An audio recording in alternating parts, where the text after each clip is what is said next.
Lods, kung gusto malaman ko, rate natin, ayan 60-47 for today's video.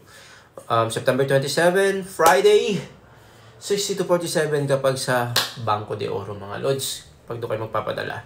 And then, yung video na to ay para magkaroon kayo ng update regarding sa ating mga flight tickets, kung magkano yung mga airfare natin sa ngayon. So, ito. So, kung napapansin ninyo, karamihan ng airlines na mas mura ay si Etihad. The next, si Turkish Airlines. So, kung meron kayong mga plano, mga Lods, na umuwi this coming Christmas sa Pilipinas, medyo mahal na talaga ang ticket natin, mga Lods. Ito na yung nakita ko pinakamura. Nasa 1,277 via Turkish Airlines. 46 kilos yan, mga Lods. Pero kung hindi naman masyadong importante sa inyo yung maraming kilo ng maleta, pero syempre, ang gusto ninyo, mas marami, para marami kayong may uwi sa inyong mga mahal sa buhay, meron pa rin naman.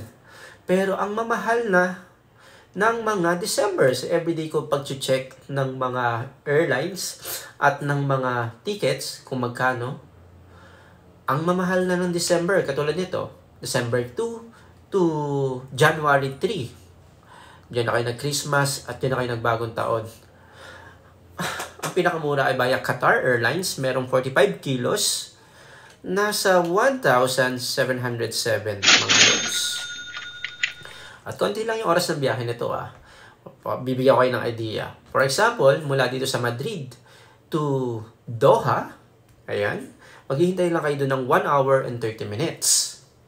Makakarating kayo sa Manila ng December 3. Alas 8 ng umaga sa Terminal 3. Then, ang balik nyo naman, ang pinakakonting oras na nakikita ko ay mula sa Manila, alis kayo doon ng alas 6:30 ng hapon or ng gabi na, maghihintay kayo sa Doha ulit ng 1 hour and 25 minutes. Ang Qatar, konti lang yung mga oras ng ano niya, ng layover niya. Pero depende yan, Load, sa flight. Depende yan sa availability. So, ayan ang presyuhan ngayon for December. Pero for example, itong date na to, hindi mahalaga sa inyo yung 45 kilos.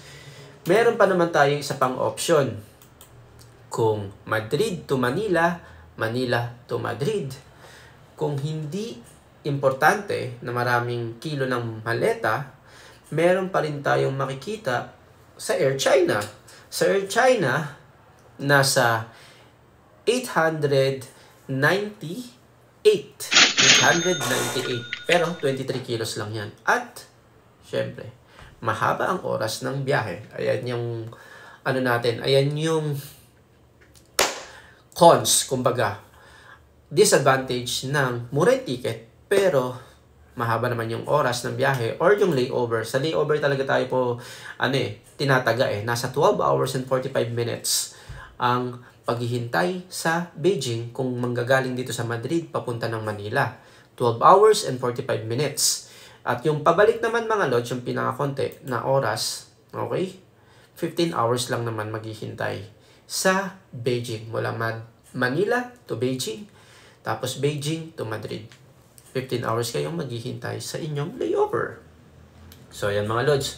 So, kung meron kayong mga plano, umuwi ngayong Pasko and Christmas, syempre, pinupost naman namin yan sa Facebook namin na Hola Amigo PHSL. Makikita nyo doon yung presyo for this Christmas. Maraming maleta at yung presyo ng konti lang yung maleta pero mas mura-mura. Karamihan dyan si Air China, China Eastern, and then meron pasulpot-sulpot na Etihad.